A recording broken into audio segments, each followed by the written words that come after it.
Hello again everyone, welcome to May Wonder Vlogs, and for today's video papakita ko itong bulaklak ng Pejoa fruits na kasing lasa at kasing amoy ng bayabas o guava. So ito ay napakasarap guys kasi natikman ko na at hindi ako makapaghintay na magiging bunga mga yan, at ako ang mamimitas na naman at kakain ng mga bunga nito at parang bayabas talaga guys.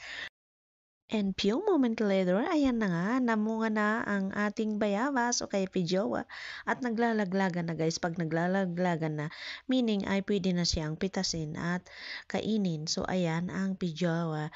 So napakasarap guys, sobrang sarap. Pag matikman nyo siguro, nako, sasabihin nyo, lasang bayabas talaga. Ayan, mamimitas tayo at may mga benepisyo ito, vitamin C na makukuha sa kanya at antioxidant. So, ayan ang kagandahan dito sa prutas na to. At ito na nga, kumain na tayo ng prutas ng Pijowa. So, ayan ang ating bayabas. Thanks for watching and